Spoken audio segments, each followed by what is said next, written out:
What's going on, everybody? Paul Hickey here with NoOffSeason.com. Welcome to the Baseball Card Strategy Show. Expecting to see Lefty McKee here with me in the live stream momentarily. I've texted him.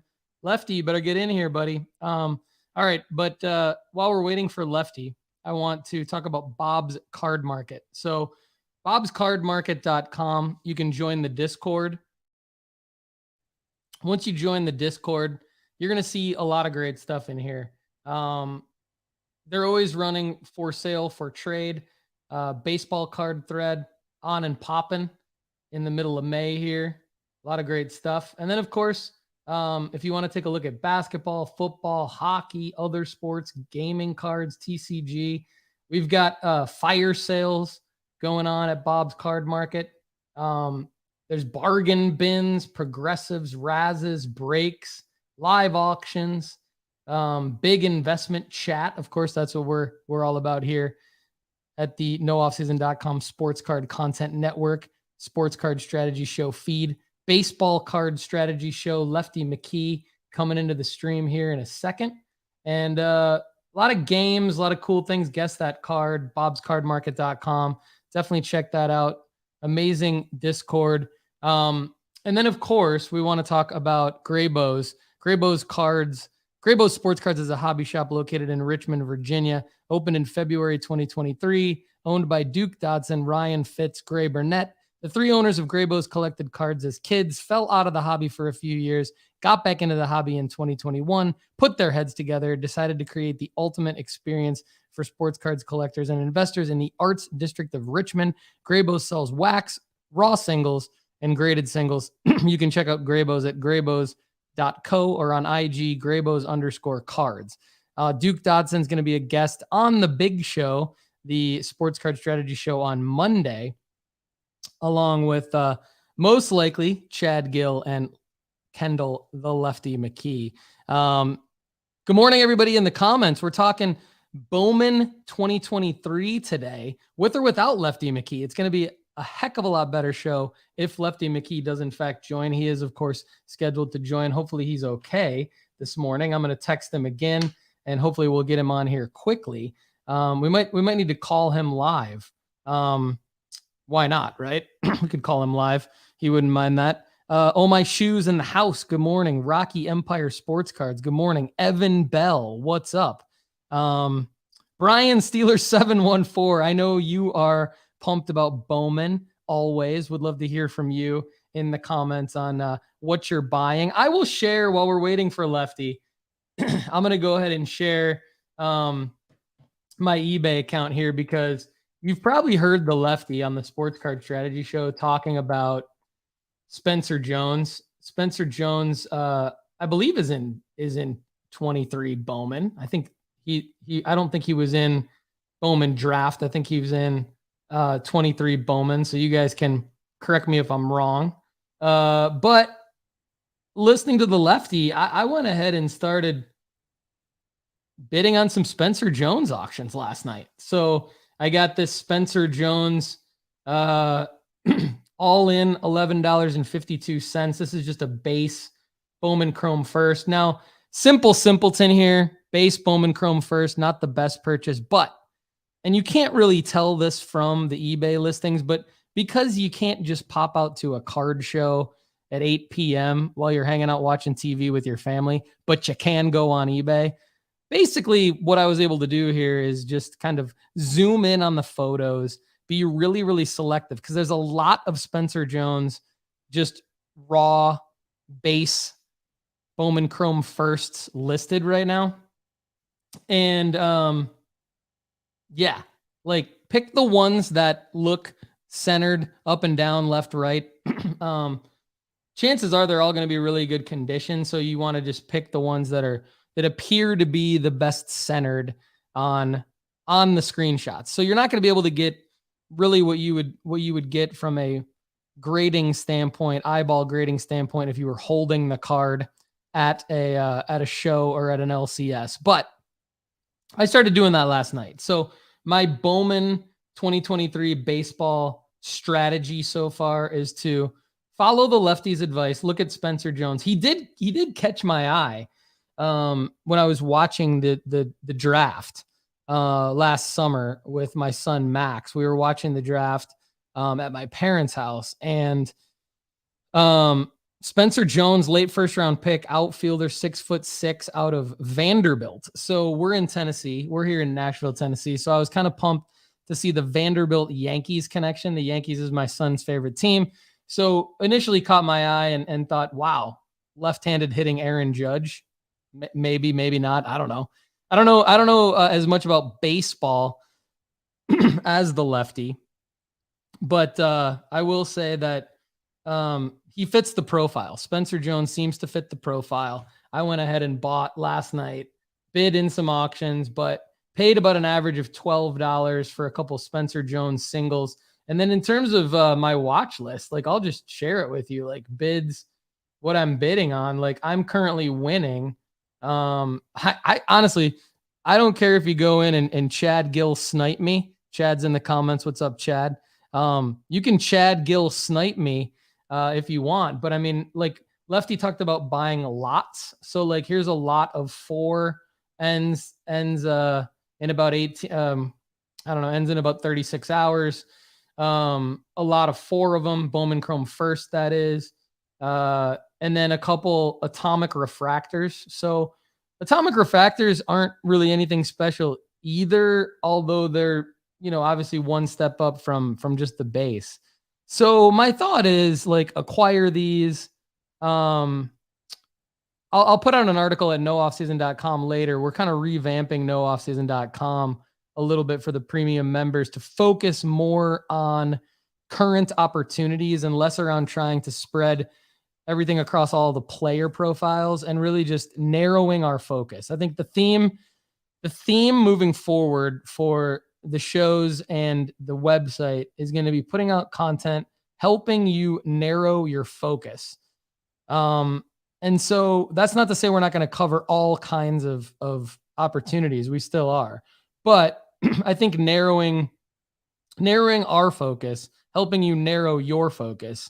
The first step to that is going to be putting less attention on updating every single player profile at nooffseason.com and narrowing our focus around like what opportunities are there to flip cards to make money based on grading, based on players, based on everything, really everything that we see. So thanks to Chad, thanks to Michael Miller, thanks to Kendall, thanks to Evan Bell, and Ryan Painter, if you're listening, putting out great content for the website.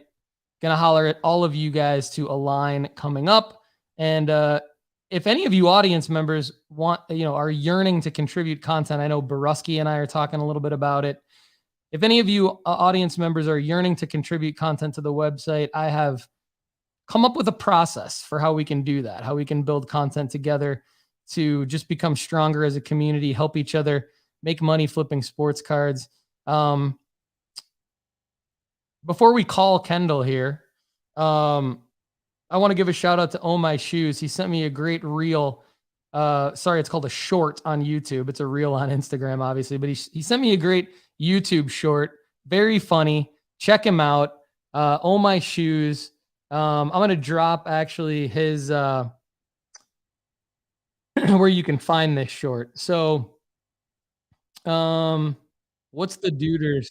Oh My Shoes 8407. Check him out on eBay. Check him out on YouTube. Oh My Shoes 8407 on YouTube. Got a funny short. Check it out. Support the duder.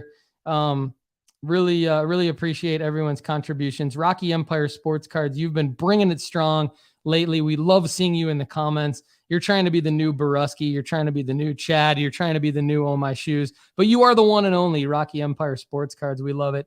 Yankees have always had an incredible hype machine under Brian Cashman. Yeah, that's the thing, man.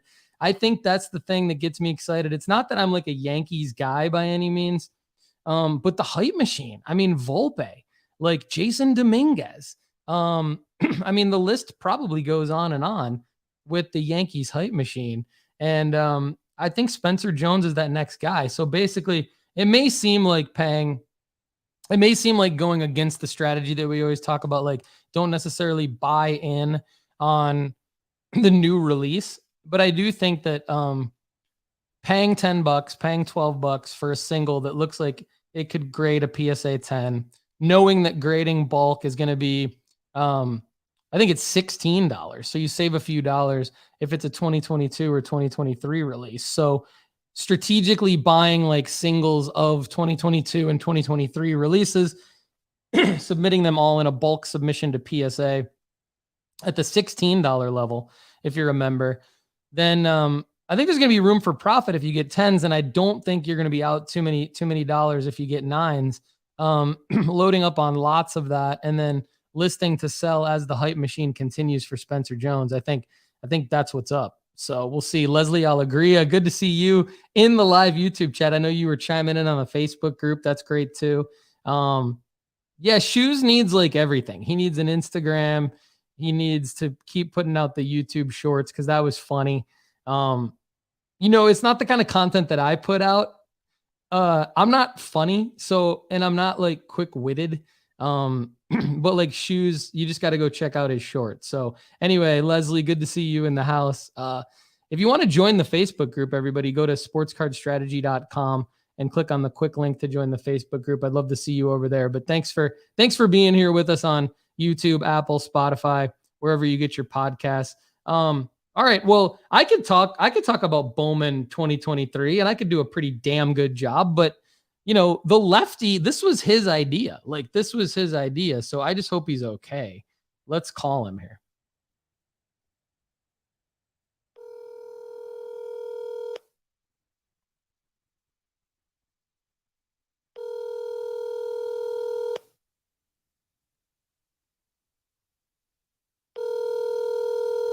Come on, Lefty. This is not making for great podcasting audio. For those of you listening on Apple and Spotify, I apologize. Lefty's got to pick up. Your call has been oh, no. I hope Lefty's okay. 817. All right, Lefty's not picking up. I hope he's okay, everybody. I wanted to start the show without him because I knew all of you were counting on seeing us. So I at least wanted to start the show. I'm going to go for as long as I can. Maybe I'll take some audience questions. Start dropping questions in the comments. If you're on the live stream here on YouTube, we're just going to wing it here. So let's go through the Bowman 2023 recent sales on eBay. So I admittedly am not going to know too much about these particular prospects. Lefty just texted me. It says, "Oh shoot, is today the baseball show? I have it for next Wednesday. I'm in a work meeting." All right. Get in here, guys. Yes, Lefty, the show is right now. That's hence calendar invites. Yes, the show is now. I'm live. This apologies, everyone. We're going to do the best. We're going to do the best we possibly can. Okay. Here's some recent sales. Of Bowman 2023. Okay. Samil De La Rosa Orange Shimmer Auto out of 25 from Bowman 2023. Best offer accepted, under $225.99. These are the kinds of things I would probably avoid, to be honest with you. Like, I think we're going to need to really just hone in on the top guys.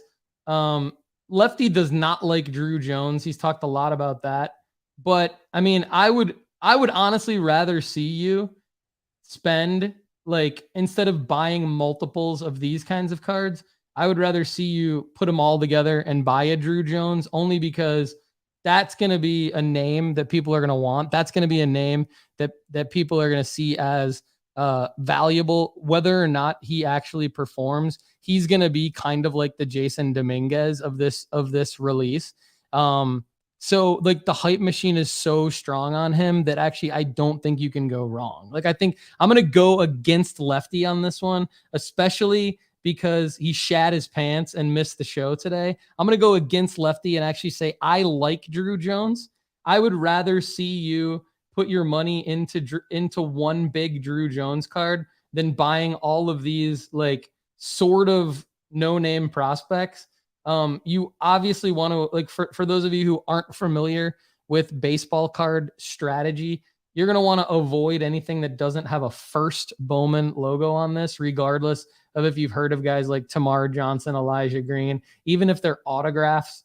Like guys like that will have autos in this set. I think you're going to want to avoid any of those things. We've got Chad's guy, Edouard Julien, in here. So Edouard Julien is a guy that Lefty and Chad have both talked about from this set. Matt Mervis.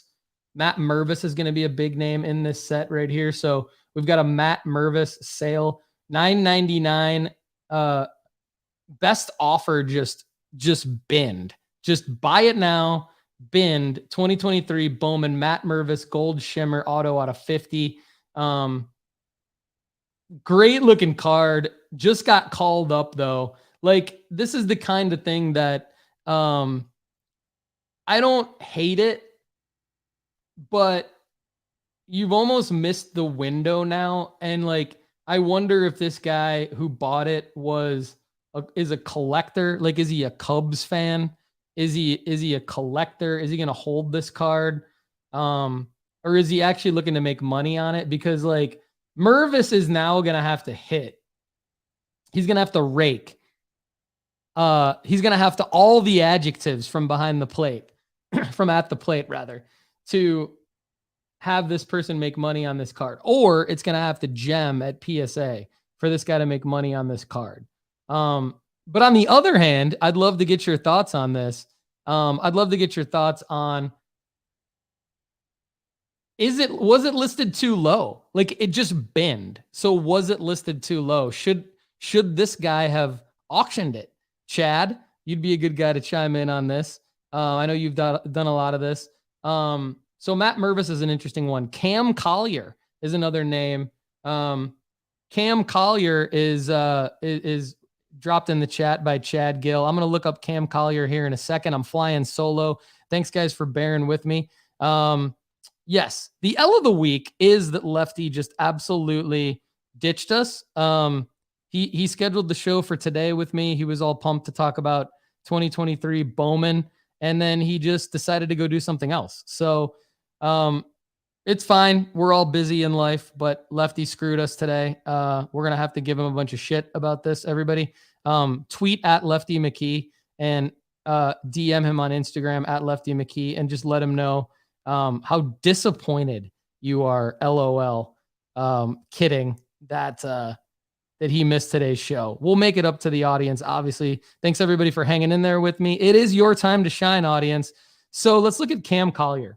And Chad, by the way, anybody in the comments, let me know what you guys think about what I just said, because like when you see these things initially come out, there's a lot of hype around a new release.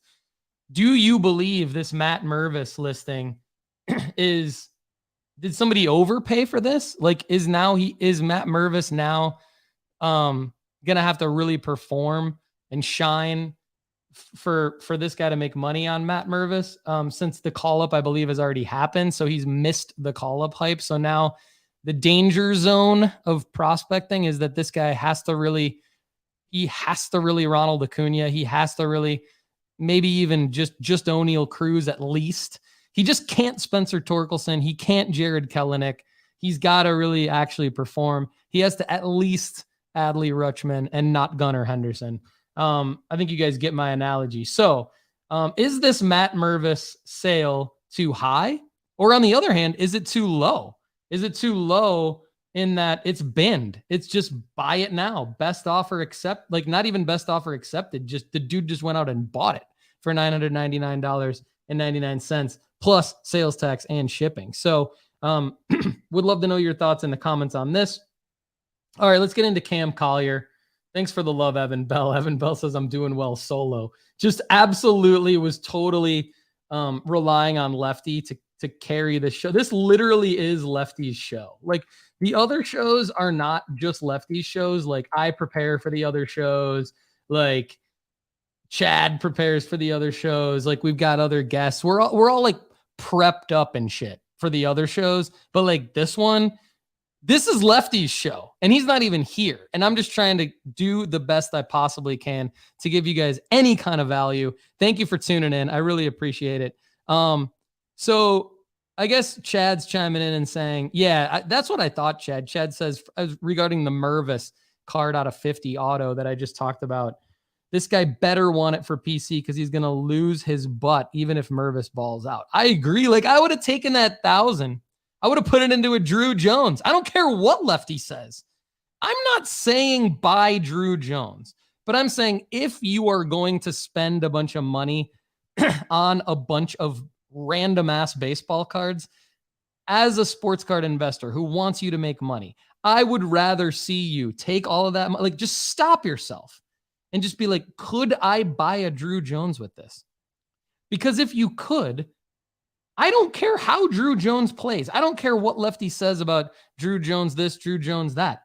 Druw Jones cards are going to go up in value because he's Druw Jones and because there already is that built-in hype machine. He's the closest thing in baseball to a Victor Wembanyama or a Connor Bedard, if you understand the basketball or the hockey analogies. He's the closest thing. So that's what you go get. When a company like Fanatics and Topps holds over a player out of one release that's already going to do well and literally saves them for the next release and make sure that he actually has autos in there, by the way, not redemptions, not shitty redemptions, everybody. Nobody wants redemptions. Druw Jones has actual autos. That's another factor here. So if you're going out spending all your money on baseball cards right now, especially out of this 2023 set, I know if Lefty were here, he'd be saying, no, my friend. But I'm saying, consider it. Consider the Druw Jones strategy. All right. We'll get into Cam Collier here in a second because he was a first round pick. I do remember Cam Collier's name being called in the first round of the 2022 MLB draft. Rocky Empire says that does feel high. I never know how to try to comp out a new player in a new release so soon. Yeah, that's the dilemma, Rocky. That is totally the dilemma, Rocky Empire. It feels like a lot of guesswork. So 1K on speculation is shady. You're just not going to make money on that. You're just not going to make if the call up hadn't happened and he was a different guy. I mean, Mervis has hype. Everybody knows Mervis. Like, everyone's excited about Mervis. So if the call up hadn't happened and maybe it was scheduled for like early 2024 or late 2023, I would be okay with it as a risk, but I think it's actually like a blown purchase at this point. So I'm with Chad on he better want it for his PC. All right, Chad's chiming in on Druw Jones. I like Druw Jones. However, I'm in Lefty's camp only because his cards are so expensive. There's already a lot baked in. He needs to pull a Julio, aka J-Rod, or his cards are going to lose big. Okay, fair enough. I mean, sip of coffee. Normally I sip my coffee and mute my mic when my co-host is here. But since my co-host is not here today, you're hearing me cough into the mic and take pauses to sip my coffee. So sorry about that, everybody, but that's how we're rolling. Yeah, the Druw Jones debate could be a big one on this show and in this community for for a long time to come. All right. Cam Collier. I don't follow the prospecting like Lefty does. I don't follow it like the guys at Just Baseball do. I probably don't follow it as much as guys who write for nooffseason.com like Michael Miller do. Brian Steeler 714. I hope you don't just have your head in your hands right now because Lefty's not here. But let's talk about Cam Collier. I like this. I like this $40 one bid. Sold May 9th, which was yesterday. Cam Collier base auto, Bowman Chrome first. Chad, audience, what do you guys think about this? I mean, I like this. I kind of think when you're the only bid that you probably got a deal because there's no one bidding it up, and the seller knew that Cam Collier was legit and put a minimum bid of probably $40, right? $40 minimum bid. Not a bad strategy. So the seller didn't get totally screwed over. by the one bid because the seller kind of did a smart thing and said, look, I want to get at least $40 for this Cam Collier or have the ability to relist it. But the buyer, I think when I see this, I think the buyer got a heck of a deal. I think Cam Collier is a guy that, like, again, I'm not going to get into the WRC plus and the who's he, what's it, this and that statistics.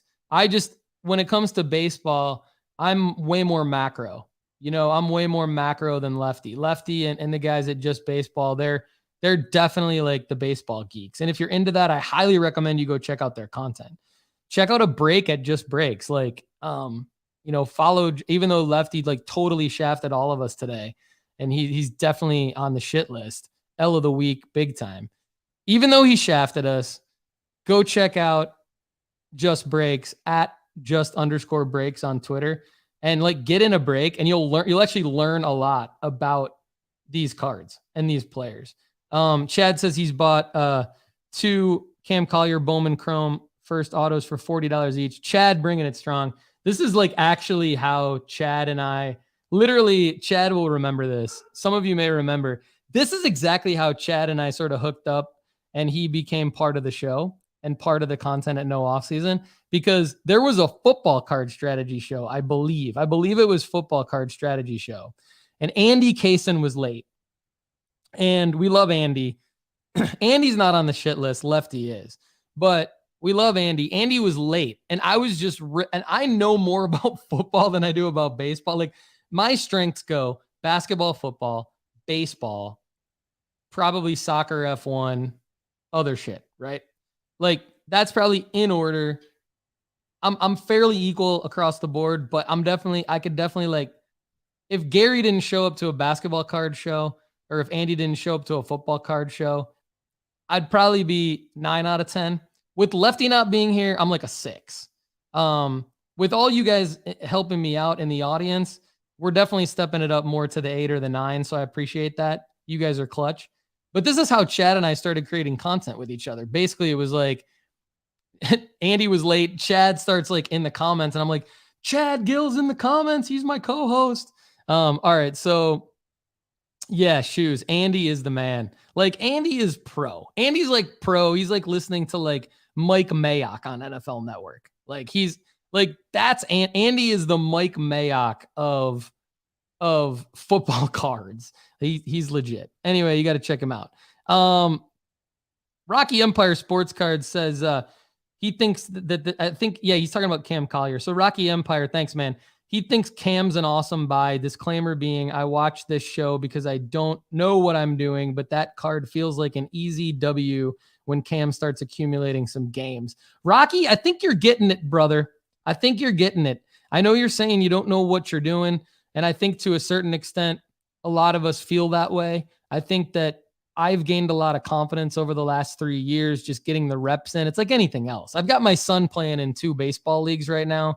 Literally, sometimes he has 4 games in a day on a Saturday, and my wife and daughter hate us, but it's all about the reps. Like you got to get the reps in, and you gotta buy cards within a budget and see what happens to feel the repetition to then get good at making money selling cards. I believe you would have Chad and anyone else who's done this for a while tell you the same thing, that you make mistakes. Chad bought Leaf autos the other day. But he's going to make it work. So even when you're as pro as Chad, you still make some mistakes and you buy Leaf autos. But I think you're right, Rocky Empire. I think like it's reps and it's pattern recognition. And the pattern recognition here with Cam Collier is that you've got a first round pick. You've got a hitter. You've got a guy who plays a position that traditionally does well for baseball card investing. And you've got reasonable pricing, and he's in a release that doesn't necessarily it's not necessarily like it. Okay, Bowman is definitely like the hot release, but it's not draft. Like I think draft comes out and everyone in draft is kind of a chase. In Bowman, you've got Druw Jones, you've got Matt Mervis, you've got Cam Collier, you've got Spencer Jones. So you've got some chases. But I guess what I'm trying to say is with draft already out, people still buying draft, which they should. With 2023 Bowman out now, does Cam Collier get a little bit lost in the shuffle now that like Jackson Holiday, Tamar Johnson, like all those guys were in draft? Now the rest of the first round picks start coming out in Bowman. And does Cam Collier get lost a little bit and his pricing is a little bit cheaper? I think so. So Leslie wants to hear, I guess, Lefty's thoughts on Randy Arozarena, or my thoughts. We're going to do, yeah. So Leslie was literally tuned in to hear Lefty talk about Randy. Oh my God, Lefty! This is perfect timing. Leslie, he is here for you. I don't know what Lefty did. I don't know what he did, but I don't know who he's now ditching, but we are more important. We won the war against what he was doing. So We've been absolutely saying that you were the L of the week up until now. Hey, yeah, my bad. I double scheduled meeting, had this totally booked for next week, but I was looking at my calendar. I was like, okay, can we wrap this meeting up in 15 minutes? And I was like pushing things. So I was like, yeah, we can push that to the next week. And then I was like, you know what? I'm out of here. Peace. No, I'm just kidding. You're the man, dude. We love not you. exactly how it went, but when I got to the end of the call, I was like, okay, I gotta go. I gotta talk to you later. Blah, blah, blah. And so I'm ready to rock. All right, let's go strong here. We'll go for as long as Lefty can go. And here's the deal. We'll catch you up to speed. Basically, the highlights of the show so far have been I have fumbled over Matt Mervis, okay, Cam Collier. All right. I've bought a few Spencer Joneses. Okay. I came out strong, totally against you on Druw Jones. Okay. And Chad called you the L of the week, although he was kidding. No, that's fair. It's fair. And we've got Leslie. Okay, let's start with this because Shoes' wife, Shoes' better half, I guess, as they would say, Leslie Alegria is in the house. She wants to hear your thoughts on Randy Arozarena because you forgot to add him to the list last time. Why don't we start there? Yeah, Arozarena is a guy that has come from an incredible place. Like it's not often you see a guy that's 28 years old who makes the major leagues and kind of blows up late in the prospect scene. I mean, he's a guy that there's two guys that the St. Louis Cardinals decided to move on from in their development, and Adolis Garcia and Randy Arozarena. And they moved both of those guys. Either they non-tendered them or they traded them and basically they didn't want them because they had Tyler O'Neill, they had guys like Burleson, they had guys like they just had a stacked outfield, and so they decided to move on from Randy Arozarena and Adolis Garcia. Both of them developed super late. Adolis is now a frame or a key piece in the Texas Rangers organization, and then Randy Arozarena has become a Randy Arozarena. The Rays just made a new section in the ballpark called Randyland, and anytime that he hits a home run, there's free beer that's given out in Randyland. And so it's just like he's become like this iconic player, and especially during the World Baseball Classic when he just exploded. So Randy Arozarena broke on the scenes in a playoff system for the Rays, and then just destroyed in his first playoff appearance. So he immediately hit the scene and immediately was like one of their best players, one of the most impact players. So immediately, like, there's not really some sort of hype that we could have played off of. Like, it would have been the deepest diamond in the rough to find Randy Arozarena cards before Randy became Randy. So here's what I'm trying to say now. My specialty in investing in baseball players is taking prospects or taking guys deeper in the farm system and then seeing their potential, looking at their stats, and then playing them out long term. So Randy Arozarena does not typically fit my profile with which I've invested in players, because He comes on late in the scene. Like, I'm not investing in a 28 or 29-year-old minor leaguer. That's typically just not what I'm going to do. But now we've got El Jefe, who is, king of the World Baseball Classic, best Cuban / Mexican on the Mexican national team, which is a funny story in itself, where he should be playing for Cuba and he's playing for Mexico. Actually, it's not a funny story. It's actually a sad story. But Randy is deserving of funds with which, if you like Randy, here's why he's not higher on the list. He fits into a profile where there's probably not a lot of top end for his cards currently. He's coming off a World Baseball Classic where he destroyed baseballs, so his numbers were already high. He also has had a 2020 inflation investments. So, like, when we look at who invested in people or what cards were being invested in 2020, we have to really, really like those prospects now because they were at the top of the bell curve in terms of the investment profile. So when we saw the correction in 2021, late 2020, or early 2021 and 22, when all of prices have gone down, just in the market in general, Randy's card prices are also falling down in terms of those investors that bought at the top end. Now, Paul, you and I know what that was like, buying cards in 2020, and then, like, no matter how good the player was, just seeing the market go down, you saw prices go down. Yeah. So you've got Randy Arozarena buyers that are still in, but have a ton of invested capital in their initial investment.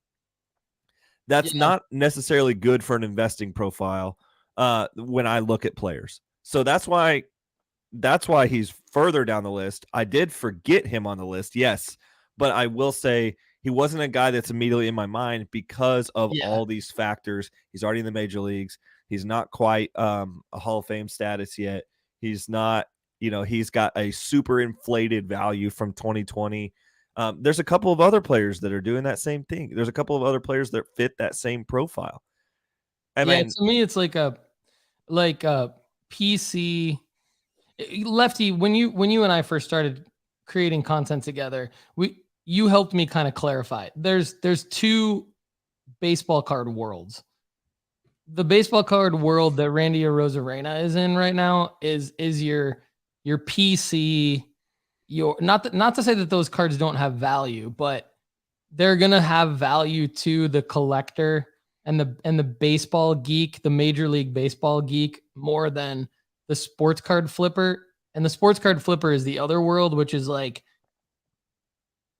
it does mix in some PC and it does mix in some baseball geeks as well. But the goal of the other world to make money is to Bowman Chrome first prospect. And inherently Arozarena is not in that world because of all the reasons you mentioned. So Leslie loves him clearly. And that's awesome. Like, I think that in sports cards, there's a lane where you can be in multiple lanes, but one of your lanes can be like, love Randy Arozarena.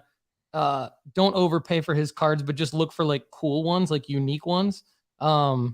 Inserts, parallels, serial numbers, whatever's like, autos, maybe, like, go get those. Like, Leslie, have fun with those. And if you could still maybe make money. Like, it sounds like maybe you could buy a Randy Arozarena card in Seattle or Minnesota and then sell it in Tampa potentially. Like, there's things that you could do.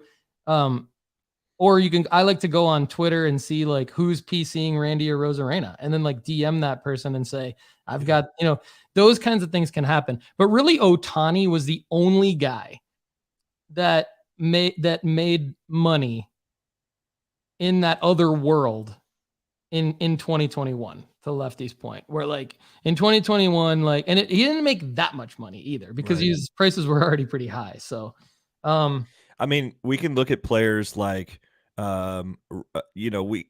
can look at players all day that are good to have, but we're talking about a 6 to 12 month investment. Arozarena is already at his peak right now. The Rays are incredible and they might win the World Series, but the guy who's going to see the most residual impact, I believe, is Wander Franco, and that's going to be the guy on that team that you want. So, yeah. So there's a couple things I want to talk about. with the rest of the show. And one of them is obviously the topic of today's show, Bowman 2023 release overview and overall strategy. I want to get to Brian Steeler 714's question that's in the comments. So we'll come back around to that, because that's kind of always what he's talking about in his question, which we'll get to, is kind of our theme in sports card investing. But Lefty, why don't you walk us through like Bowman 2023? Like what do you see in here so far? So it's Bowman 2023 classic. Let me just back it up and talk about it from our MAGA, or whoa, not macro. A MAGA, macro narrative. So what?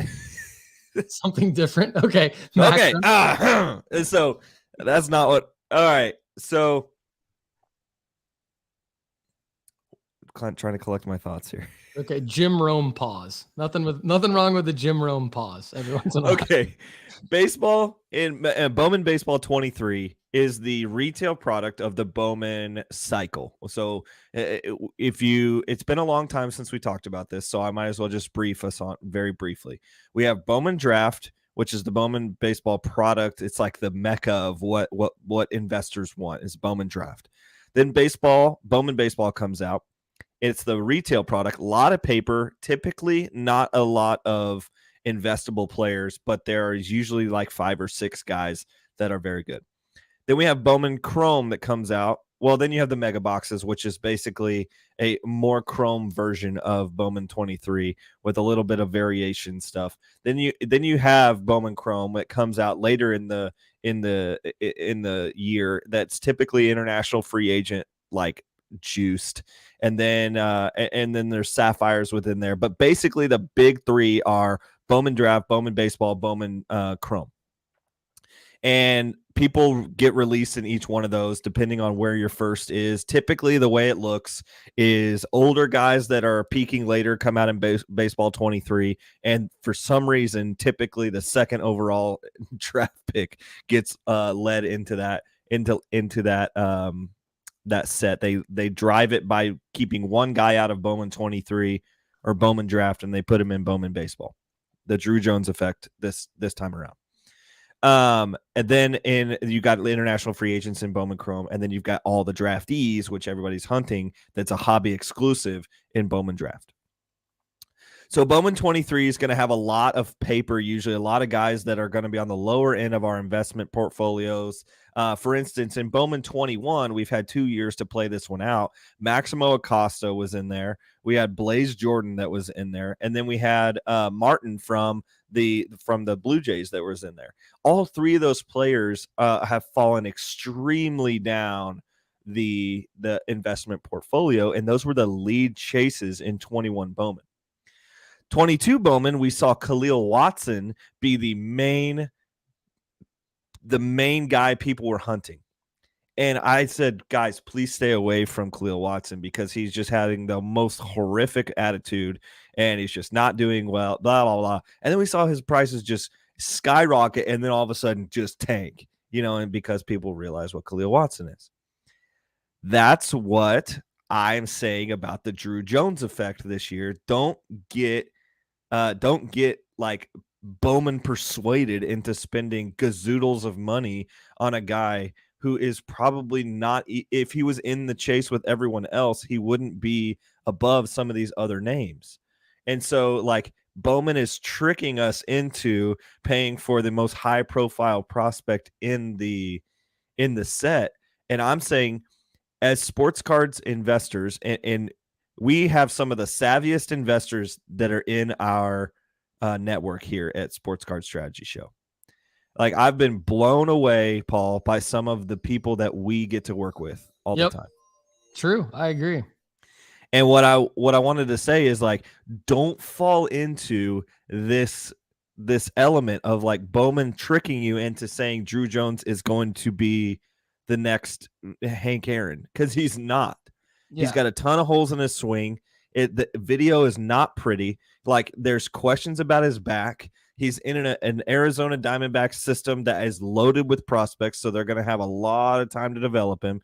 So this isn't going to be a situation where he just flies through and he instantly comes into the Arizona Diamondbacks system with Alek Thomas and Corbin Carroll out there in the outfield. They're very, very set. They're super set. They don't need to move him fast. So there is going to be an opportunity for you to buy Druw Jones, and it is not in this window. Like, if you're buying Druw Jones in this window, you better have a very, very good process of how you're going to flip him, because he's not as solid of a prospect as some of the other guys, but he has the name pedigree that we'd like to talk about. So that is one thing that obviously he's there. He's Andrew Jones' son. Yeah. And he even is named Druw Jones. Like, come on. But spelled the same way. But just don't fall into this. Like, I think it takes a savvy investor to emotionally detach yourself from, it's Druw Jones, everyone's going to want him. Yes, true. It's to some degree, yes. If you are buying a case and you pull an Andrew Jones auto, hell yeah. Lonnie Conley, by the way, we showed his pull on Monday, and he did confirm that it was from a retail blaster and it wasn't his car. And he said it was off center and he sold it raw for $1,000. So he was really pumped about that. Yeah. And so, like, and I'm pumped about that. I'm pumped that he got $1,000 for a card that is not going to be worth $1,000 in 6 months. Yeah. Okay, so I want to talk about this real quick because I don't disagree with anything that you just said. So let me make that very clear. That is amazing analysis. Everyone should listen to Lefty on all of what he just said. And then we'll get back to Bowman 2023. What I want to say about Druw Jones has to do more with an overall sports card investing strategy that I will start to consistently talk more and more about on all of our shows. And it'll be very blatantly talked about on the website as well. And that is, I think now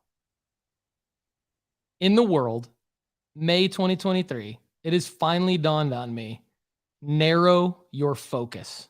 Narrow your focus. I hit on this a little bit a few months ago. Lefty will remember. We've talked about, we started the show talking about, we started the series, not this show, but we started the entire series of the show, Lefty and I, talking about sports card investment portfolio breakdown, your breakdown of your GOATs, your flyers, your heroes, stars, and what percentage do you put into each category. And when I break even or lose a little bit of money, it's because I spread myself too thin. And so my concern with baseball card prospecting is that it's really, really easy to spread yourself too thin. And none of these guys, like, if you try to buy all of these guys, there's a 100% chance that not 100% of them are going to pan out and get the major league call up. Yeah. Like, so what you have to do is you have to narrow your focus. And so I think that if you do follow that strategy of narrowing your focus, you increase your chances of making money. It doesn't mean that you can't try different things. It means but like, for example, if you want to try a bunch of different things, have one focus per month each month. Just focus on one thing per month each month, and then evaluate over time how you did in each of those things each month. And then you'll have a sample size of what worked and what didn't work. And then you can repeat what works. So as it relates to narrowing your focus on Bowman 2023, my advice is very macro advice. It's, don't go out and buy a bunch of different Cam Colliers, a bunch of different Matt Mervises, a bunch of different Spencer Joneses, a bunch of different other tier prospects that Lefty will list because he's more astute at like finding the super duper sleepers. So we'll get to that in a second. I would actually say, because what'll happen is if you do all of that, before you know it, you will have easily spent $1,000 to $2,000 on all of those guys, easily. So then my devil's advocate would be, why wouldn't you have just spent $1,000 to $2,000 on some big Druw Jones cards, knowing that regardless of how well he ends up playing, he has the hype to see the value increase over time. He at least has the hype to see his value stay the same. So I agree, don't buy him now. I agreed that he might not live up to the hype, and that there's a good chance that he won't live up to the hype. But I would say devil's advocate, just on the overall sports card investing strategy, would be don't spread yourself too thin on all these prospects. Stay narrow, stay focused, and evaluate, like, just pretend like if I would have won all these auctions on all these players that I would have bought, like, what is the total amount I would have spent? And could I have gone out and bought this other big card from this one big name guy?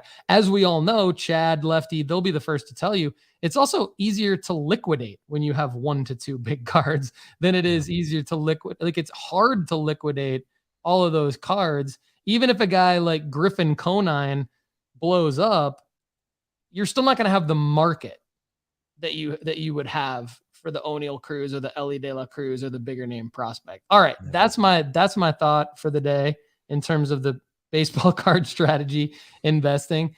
Definitely feel free to comment on that, Lefty, but also I think, maybe lead us into some of the super sleeper. Like, so we've talked about Cam Collier, Matt Mervis, Spencer Jones, now Druw Jones. Is there a guy, we know you like Spencer Jones? Comment on that. Like, who else do you like other than Spencer Jones in this release? Well, we've talked about this a little bit because of the play I've been trying to make with Spencer Jones about how his autos are redemptions right now. But his autos. Explain that play one more time for us. So all of his autos right now in Bowman, which is crazy actually that they even put him in this set with no autos at all. Everything he has is a redemption auto. So the redemptions itself are going for like $700-800 sometime. I mean, they're going for crazy money. I even saw the Superfractor redemption pulled the other day. Like, that guy is got a golden ticket right now because people are hunting Spencer like crazy. Spencer has the profile of a body like Aaron Judge and a swing like Shohei Ohtani. And he went to Vanderbilt. So it's like, and Vanderbilt's an incredible baseball school. So this guy should not have fallen in the draft like he did. I don't know how so many teams overlooked him. I don't know how we overlooked him at justbaseball.com, but we quickly found out we were overlooking the wrong guy. Quickly bounced him up our rankings, all this kind of stuff. So the play that I'm making is I can't afford to do what he's worth right now. So for instance, he is a profiling right now currently what James Wood would be. Remember a couple 6 months ago when everybody was looking for James Wood cards? Mm-hmm. You can get a refractor auto for James Wood right now around $300. So ideally, Spencer Jones and James Wood should be in the same like area of investment profile. So his refractor is going for $303 last time I looked. Now, this was a couple weeks ago, but the data still is relevant. James Wood, $303. Same refractor auto, but a redemption, which is more complicated, is going for almost $500-600. So you could get 2 James Woods or 1 redemption of a potential auto. Maybe a Spencer Jones. And you're going to have to wait forever on it. So not buying the redemption autos. Bad formula.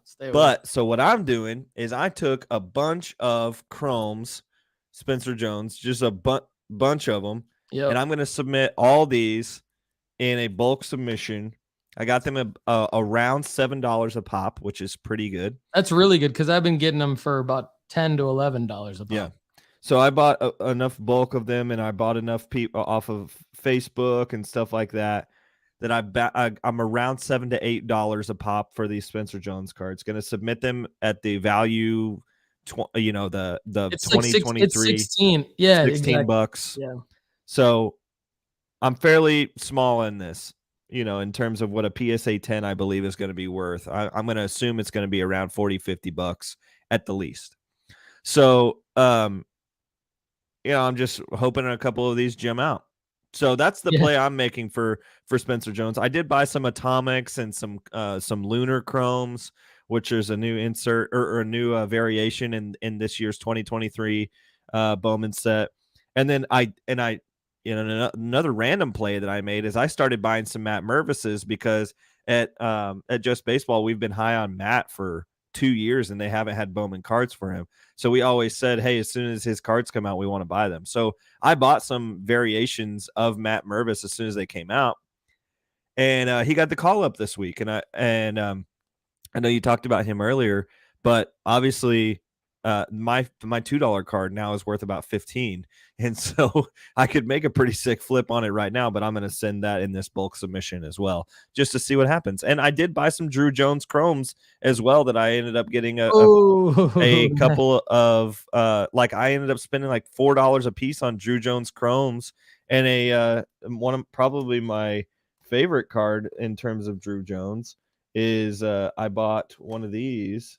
I bought a Bowman Spotlight of him that is like a insert that's kind of a more desirable piece in this set. So when I was buying off a guy, he was like, well, is there any other players that you're interested in? And I was like, well, if you're going to give me a smashing deal, I'll be interested in anybody. And he was like, I'll give you all these cards for like basically $2-3 a card. And there was a bunch of Druw Jones and Spencer Jones and Matt Mervis and Josue De Paula and Justin Crawford. And so I was like, sure, I'll take them all, Yeah, Justin Crawford's another name. So his first is in this. He was not in draft, correct? All right. Yeah. So Justin Crawford, Cam Collier, first round pick, Spencer Jones, Druw Jones, Matt Mervis, obviously an older player, but okay, so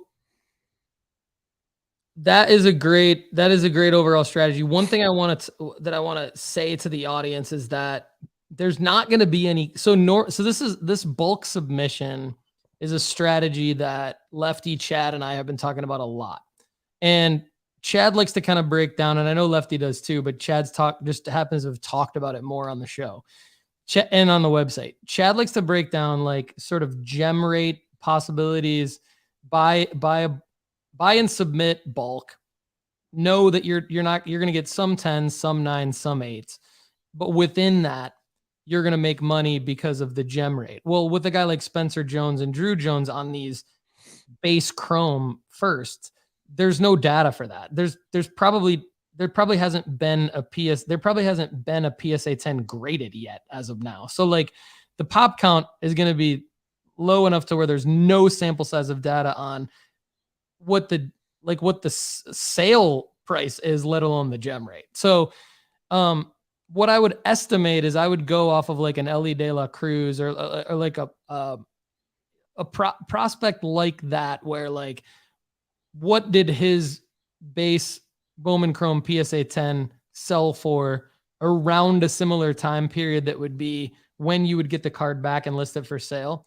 And if memory serves me, like with Ellie, this would if we're using Ellie's sales data, it would be like between $70 and $100 for a PSA 10 of a Spencer Jones. Is that your thought process of like what you would sell this Spencer Jones for? Okay.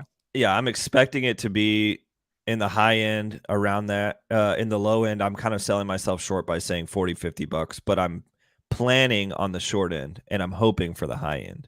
Yeah. And so I see it as the Jackson Churio effect. Churio came out without an auto, and then all of a sudden everybody was like, dude, this guy's incredible.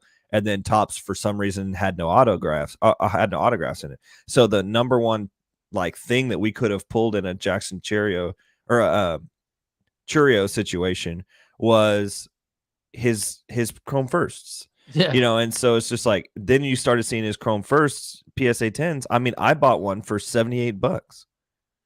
So it's just I got a Jackson Churio almost for free at the Culture Collision based on like a bigger deal. And it was like a atomic refractor or something slightly better than a base. And it gemmed. And then I think I easily sold it for like $70-$80. So I was all in like $25. And yeah. That's a great, okay. So you just did an amazing job bringing it full circle. So the strategy because there's a redemption auto, what Lefty's thinking is that by the time he gets his his hopeful PSA 10s back of Spencer Jones, but by the time he gets his PSA submission back of Spencer Jones, it's still going to be one of the top, his base card is still going to be one of the top rated Spencer Jones cards that you could buy because there are no autos yet. And hopefully prospect hype will pick up on him, thus inflating the value of what would normally be like a pretty insignificant base Bowman Chrome first card. So that's kind of, that's brilliant right there. All right. So real quick. For me, it was just a perfect storm to invest in a 2023 prospect. Yep. Because otherwise I just would have said, stay away. Let's go hunt Bowman 22 and Bowman 23 draft. So to that point, Brian Steeler 714 says, with all the hype on 2023 Bowman and high prices, I'm targeting players from the last 3 to 4 years of Bowman: Masyn Auer, James Wood, Masyn Winn, Colt Keith, Evan Carter, or a few guys I like. What do you think, Lefty? Yeah, those are some great names, bro. Like, I personally have invested quite a bit in Masyn Auer because his prices are lower than they should be. James Wood, just talked about him. He is like a Spencer Jones type profile who could accelerate very fast in the Nationals farm system, one of the key guys in the Juan Soto trade. And then Masyn Winn literally throws the ball 100 miles an hour across the diamond. Like, if he was in the major, he did something in the futures game that if it was in a major league game would have been a major league record. Like, that's incredible. You know, so it's only a matter of time before he breaks a major league record. And the Cardinals are boo-boo nar. And so, like, that's my way of saying they are complete crap right now. And so Masyn Winn is going to probably, come up and do great things. Not 100% sure on his bat yet for me. He would probably be the guy on this list of the 5 that I would be the least amount of invested in, but he's going to do athletic things that people are going to be like, oh, frick, this dude's crazy. Colt Keith, super underrated. I like Colt Keith a lot. His bat is there, but just like, golly, are the Tigers going to have anything? Are the Tigers going to have anything that they can actually take from square one to square two? Like, it's just like, man, what a Paul. Sorry, abomination of an organization. What a terrible franchise right now. Good grief. We could have had like 5 players that were investable over the last 3 or 4 years with them, and they are all falling apart. Look at Torque. Actually, I think now would be a pretty good time to buy into Torque, but that's a different question. Riley Green hurt all the time. We've got Dylan Dingler. They can't even promote him above AA, and there's nobody above him. There's literally nothing. Like, what Dingler should be at least in AAA. There's like, nah, we'll just give him some more reps down there. I don't know what the Tigers are doing. They are a poverty franchise. So, no offense, Paul. No, none taken. I mean, so it's a struggle. Yeah, and so I do like Colt Keith, but I'm worried about. So if I'm ranking them in this, so if you could put the comment back up there, I'm going to rank them, these 5 that he's investing in terms of what I think, just because I think it's fun. Evan Carter, probably going to be the best major leaguer out of all 5 of these. And I'm not just doing that because he's a homer, because I'm a homer. He is a 5-tool player and worthy of the prices with which people are paying for him. He's going to probably come up later this year, and he's going to get into a Rangers team that is going to be competing for the playoffs. I think Evan Carter is a smash prospect. Like, he is just going to do great. For instance, Aram, somebody who is incredibly against the Rangers, like, he does not care about the Rangers, has primarily invested in Evan Carter this offseason. That should tell you something. That should. That's what you want to look at right there. Yeah. Don't take Lefty's Rangers comments too seriously about investing. But yeah, when Aram, so let me just tell you, Evan Carter has gone above my eclipse of prices that I can pay. But what I'll say is Evan Carter is worthy of an investment. I'm going to disagree with what Paul just said about you can't trust me. Yeah, I was kidding. In terms of the Rangers, but here's why. I'm like self-deprecating on the Rangers. I actually don't buy Rangers prospects because I'm just like, nah, they're not going to pan out, blah, blah, blah. But like, sometimes, like, Aram had to check me on this in a podcast about 6 months ago. He's like, dude, Evan Carter's the real deal. And I'm like, yeah, but we don't develop players and blah, blah. And he's like, no, this guy is like, you need to take another look here. And so, like, typically I'm harder on Rangers prospects than I should be, which is probably fine because I don't buy into the Rangers prospects, which is also fine because I don't waste money on Rangers prospects. But anyway, so I would put Evan Carter number 1. I would put James Wood number 2, Mason Auer number 3, Colt Keith number 4, and Masyn Winn. Does that mean that is how good they're going to be? In some degree, yes. But I think a degree of risk and money spent, you could convince me that Masyn Auer is going to be 2 and James Wood's going to be 3 because James Wood is already a household name in terms of Bowman investors. So Masyn Auer, I love him. Love James Wood. Love Masyn Winn. And I think there will be some guys in this Bowman 23 set, if we do want to go that route for the rest of the show. There is a couple of tier 2 guys in this set that are worth investing in that nobody's really hunting.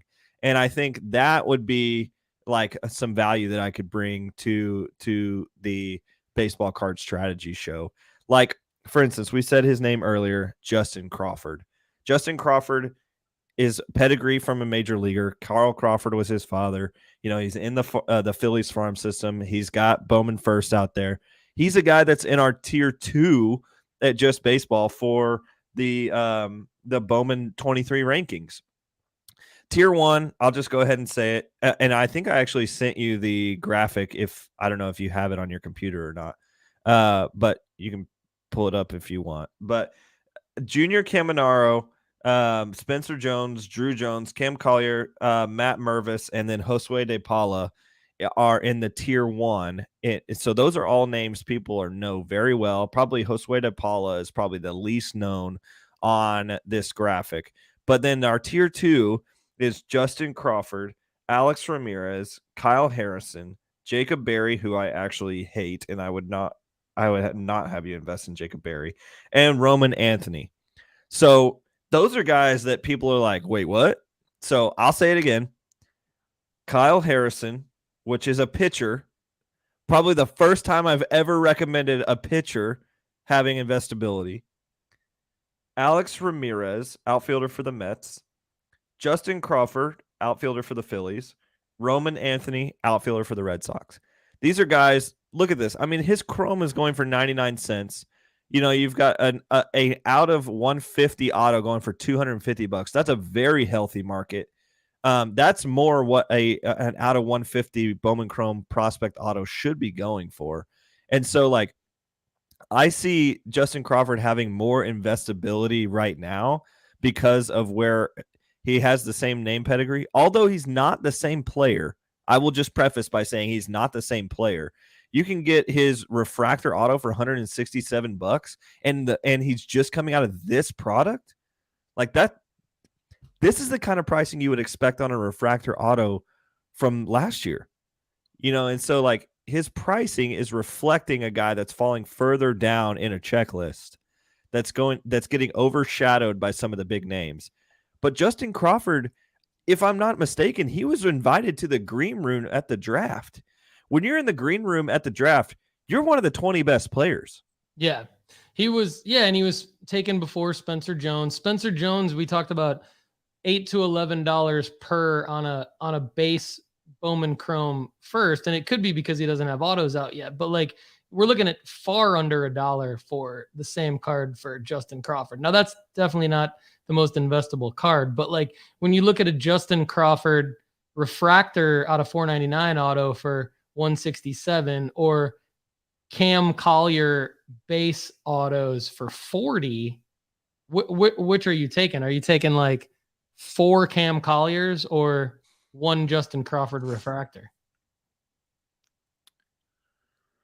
Oh, that's hard. This is a little gauntlet for those, a little throwback gauntlet for those of you who remember the gauntlet. It's a vintage sports card strategy show. Yep. Here it is. Like, okay, Justin Crawford, although I guess this kind of contradicts it, $96 for the base auto of Justin Crawford versus 40 on the Cam Collier. Yeah, I'm taking Cam for sure. Yeah, I didn't know his prices were down to $40. Yeah, like that's the other thing I wanted to bring up with you is like Chad's buying multiple Cam Colliers for $40 autos base. Yeah, autos. That's incredible. Yeah, that's a great play. Cam Mosaic is a guy. Joe in the house. What's up, Mosaic Joe? Good to see you. Cam is a guy that's very, very good. I mean, he's in our tier 1.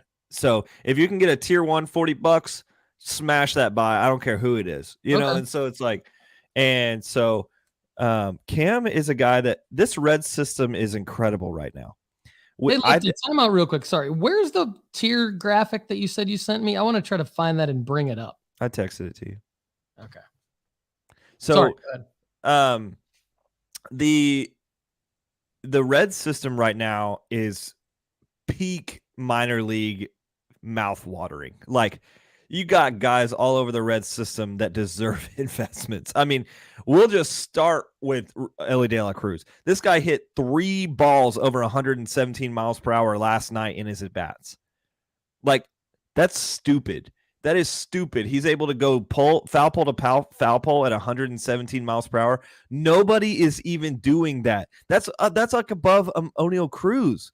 And we were hype on him, you know? Like, so it's like, Ellie De La Cruz still deserves every single bit of your money in terms of an investment. I'm just going to put it that way.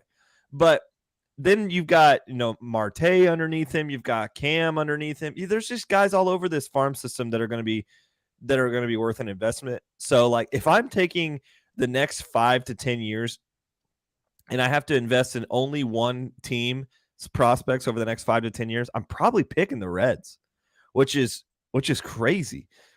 So anyway, the one thing about this graphic that didn't come over is Josue De La Pala, or De Paula, not De La Pala. Josue De Paula is also a tier 1 for us, and we forgot to put him in the graphic. But in our article, he is a tier 1 prospect as well. And then, as you see from these guys down here, now I know that I'm going to get slayed by Kyle Harrison being in the tier 2. Let me argue this for half a second. What are we about at Sports Card Strategy Show? What are we about? Making money flipping sports cards. Okay. So Kyle Harrison is a very, very good pitcher, has a lot of upside. If you could buy I don't know what his autos are going for right now, but it can't be more than $40. If you could buy a Kyle Harrison for $40, we would say at Just Baseball, we're going to say you're going to be able to sell that for more than $40. So that's why he's on the tier 2, is because he's probably a tier 1 player, but because he's a pitcher in a hobby that doesn't invest in pitchers, I'd actually like to do a deep dive someday on, like, and I don't have the data, and I'm probably going to have to put my head together with Chad on this. Chad project. I was just thinking, Chad. But there is a scenario out there where I bet you could make a whole YouTube channel on this by guys that only invest in pitchers. And, like, if you have a bankroll under $100, maybe you just start investing in high profile pitchers that you're getting for dirt cheap, and you're turning a $1 card into a $5 card. And maybe you just hustle the heck out of a market that way. I don't know. I just think there is some. I would watch that TikTok channel, you know, like, be like, you know, like the sports card investor that's only investing in pitchers, because nobody does that. Yeah. But anyway, Kyle Harrison, tier 2. Alex Ramirez, tier 2. Justin Crawford, I think, is my favorite of the tier 2. Jacob Berry is my least favorite of the tier 2. The guy cannot play defense worth a flip. He is literally cinder block feet out there at third base. He is the only guy we've ever rated a 20 fielding in our prospect. Like, he is horrific. I don't know why the Marlins went out and spent a first-round draft pick on Jacob Berry when there was incredible names still on the board. Zach Neto is still on the board. He's already in the major leagues. He pumped one last night. He got his first pump last night, and Jacob Berry can't even play third base for the Marlins. Golly, poverty franchise. Anyway, Roman Anthony, also an outfielder for the Red Sox system. And there's a bunch of guys that are further down that didn't make the graphic, but we have it in a tier 2, tier 3 system that is at an article there at Just Baseball as well, that Aram wrote up a write-up about every single player that's on this. I trust his baseball knowledge with my life. He is the guy who has brought me and taken me from Andy Rodriguez. So there it is. The true credit goes to Aram Layton. of justbaseball.com for Andy Rodriguez, but Lefty brought it to the masses, the Sports Card Strategy Show masses. We thank all of both of you for that. Rocky Empire Sports Card says, quick thought on Junior Caminero, number 1 on the tier 1. He believes that the Rays have to make a decision on him by the end of the season based on how he was acquired. So in his opinion, they could hurry his development. What are your thoughts there, Lefty? Well, I know that he's going to be a quick mover. Let me get the actual data that I'm going to pull up Caminero real quick. And I think Mosaic Joe is saying that the last sold of Kyle Harrison auto was $55.99 perhaps. Yeah. So I mean, that's not terrible. Picking up a little bit, but yeah, like I think that's actually so. Cam is still the better buy in the situation. He's still a tier 1 compared to Kyle Harrison at tier 2. Let's just put it that way. Yeah, Cam going for 40 on one bid yesterday. That's crazy. Yeah, I know. I thought that was. Is that even real? I mean, it looks real, but who knows? I mean, everything looks real on eBay until it's not real anymore. So, have you ever used 130 point? Yes. So go look at the last couple of sales for average the last 5 on Cam Collier. I'd just be curious. All right, and you're pulling up the Caminero. Yeah, I'm looking at Caminero.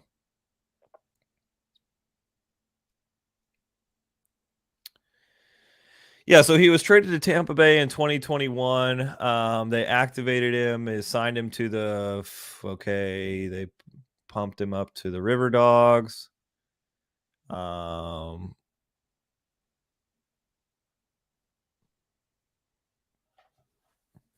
Cam Collier, that auction start price of $40 says sale price of $42. Okay, so, taxes and stuff. Yep, there it is. It's 565 for a refractor out of 100. Yep. A lot of base. Here's a lot of 10 base, $15. Not sure that still applies though if it's not Spencer Jones with the redemption, but I don't know. $268 on 5 bids for an out of 250 auto. Seems more in line, but still affordable. Here's out of $499 refractor auto 270, 27 bids. So there's one right there. $112 for a Cam Collier base auto. Yeah, and that was yesterday also. So you had one go for 40 and one go for 112. I wonder if that's an anomaly on just like that person's eBay seller profile for whatever reason not being able to get. I mean, I don't know, but yeah, if you were able to get one for $40. Chad says he was. So hey, crazy. I mean, Chad's the doctor. Dr. Crack. That is Chad. So I mean, like secrets. That's an incredible play. If you can get a guy for $40 and his other autos the same auto is going for 112 somewhere else. Yeah, instant 3x flip.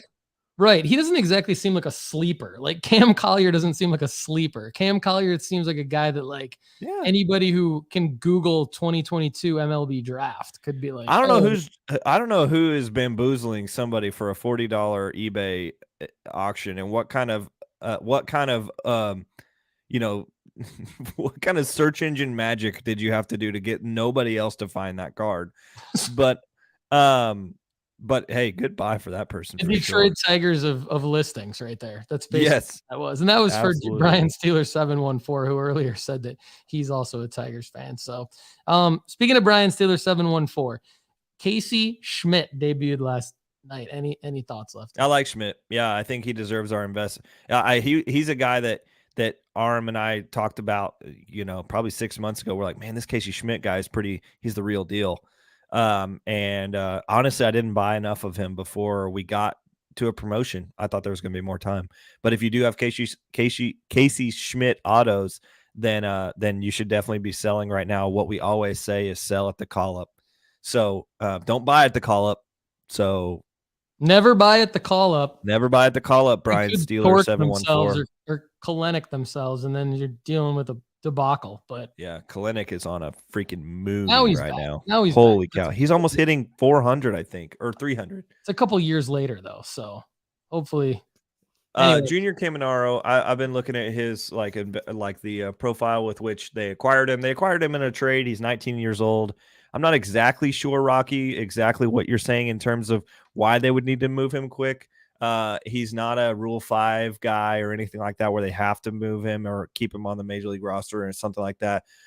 He is 19 years old at a high A affiliate. That's above his level in terms of an age profile. I mean, he's hitting incredibly well.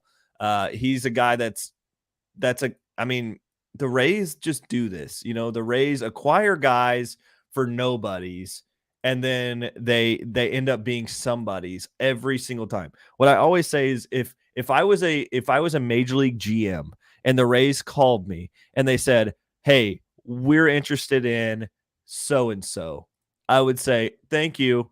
No thanks. We love him a lot." Hang up the phone, immediately look at all my executives and say, "Who is this guy?" Because they're digging deep into players that in every farm system that are like incredible. But if the Rays call you about a prospect, you need to hold them. You know, like it's like I don't know if you've ever done an auction draft in fantasy with any fantasy, but there's always one guy in all of our fantasy leagues that knows more than everyone else. yeah. And so if they bid on somebody in an auction, everybody's like, "Oh, dude, Paul Hickey's bidding on him. I gotta also bid on him." Right. And so like that's the Rays in terms of the real deal. But let me just give you some projectables. This guy's 19 years old at high A, 193 WRC plus, almost double the league average, and he's half the age of most of the people.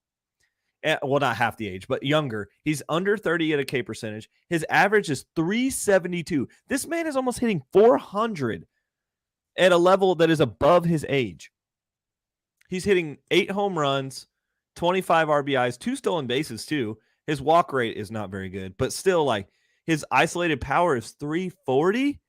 These numbers are ridiculous. These numbers are numbers where you're just like, is this Ellie? Is this what I'm looking at right now?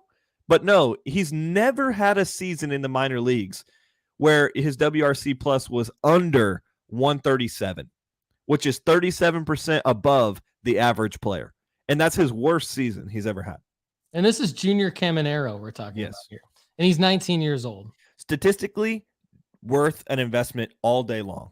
Love it. Okay, good stuff.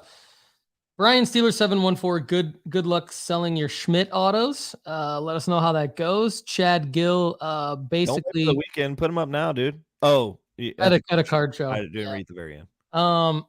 Chad says this is the Cam Collier snipe situation. Chad's gonna do like a video for a show and tell show. Chad, you're a wizard, bro. On how he snipes auctions. Auction ended at 1 a.m. Central. He loves watching people that post cards at bad ending times. That's hilarious. That's all over it. We love it. He says he'll let us know if he doesn't ship it. Yeah. Okay. Well, don't be that guy. Ship your cards, everybody. You sell your cards to somebody. You gotta if they pay, you gotta ship it. You can't just not ship your cards. Ship happens. That would be ship happens. And Lefty joined the show, and we appreciate him for that. It is his show. He brought it. Sorry about that, guys. I had it totally pinned in for next Wednesday. I think you brought it so strong that everybody forgot that you. That was my hope. I was like, all right, I'm just gonna crush it for. I'm certain that's exactly what happened. So, tomorrow, Sports Card Strategy Show and Tell. We got another submission from Farmer Joe, Mosaic Joe, who's in the house, as well as first time submission from Matt Esterman. Got some more from Chad Gill. So tune in tomorrow for the Sports Card Strategy Show and Tell. And it's not too late to submit. So any of you out there that want to submit something, Rocky Empire, Brian Steeler 714, Leslie Alegria, like, don't let your husband's shoes take every submission. You should do a submission, or at least do one with him. That would be great. Would love to see all of you on the Sports Card Strategy Show and Tell. Evan Bell one time submitted just a screenshot, and that was not what he was supposed to do, but he submitted a screenshot, and I read the comment for him anyway. We gave him benefit of the doubt on that one. So Evan, we'd love to see a video of you. Maybe or maybe not in your Virginia Tech jersey. We'll see. Lefty, anything else you want to add for today's baseball card strategy show? Well, I have something that I want to add because it came out 9 hours ago. but it's not baseball related. But I think our fans will love it anyway. Is this okay? Yeah, go for it. Of course. Is it FC Cincinnati? It is not. Okay. And it has nothing to do with me wearing my Lando Norris McLaren hat. But shout out McLaren. We're doing terrible. All right. Bowman 2223. Bowman U Inception. Have you heard this? Yes. Talk about it though. Gary and I hit on it a little bit yesterday on the Basketball Card Strategy Show, but let's talk a little bit more. Lordy, 2 players that I cannot wait to see on the market. I know one of them. Victor Wembanyama. Yep. Autos in Inception, Bowman U Inception, and Caitlin Clark. Yep. Come on, everybody. Yep. This is going to be a 6-set Bowman U Inception, having beautiful cards with Caitlin Clark, Victor Wembanyama autos in the same set. This set might be one of the most expensive sets we ever see. Absolutely. Like we talked about on the Sports Card Strategy Show, Victor Wembanyama, like when would we see his first autos? Would they be, you and I kind of hypothesized that they would maybe come out in a special set for only Victor cards, probably Topps Fanatics type of situation. But so it is a Topps Fanatics type of situation with Bowman Inception, but it's Victor in a set with Caitlin Clark. That is super sweet. Yeah, I don't even care who's in the rest of the checklist. It does. Yeah, those cards are going to be extremely hot, extremely expensive. Yeah. Very cool for the Bowman U brand. Very cool for the sort of XRC type of situation as well. I think that I'll talk more about this later, but I think something like that helps XRC situations. Like I think in a way it helps just the whole concept of like getting someone's pre-rookie card in general. So could it have a long-term effect on when Bronny James's SI for Kids card comes out, when Arch Manning's SI for Kids card comes out? I mean, that's a little bit of a stretch, but it's kind of a similar type of situation. Caitlin Clark won't be a pro for another couple years. Victor Wembanyama won't have pro releases until probably February 2024 at the earliest. So there's a long runway on these cards. And tomorrow I'm going to, as part of my show and tell, reveal my Victor Wembanyama SI for Kids PSA grades. So stay tuned for that. Oh, heck yeah. Chad says, Lefty, let's do our challenge. What does that mean? Is that something you want to say right now, or you want to save it for later? I think he's referring to the pitchers. Okay. Like us diving into pitchers or something. There we go. Cool. All right, everybody. He's not. He's not. Okay. I remember what he's talking about. What is it? He's referring to, we wanted to challenge you in terms of, we want to make an Aaron Rodgers bet. Okay. Are we going to do it? Do we do it on the Baseball Card Strategy Show? We definitely should not. So we should definitely do it next Monday. All right, everybody. Chat says no. We'll leave you with a cliffhanger on the Baseball Card Strategy Show.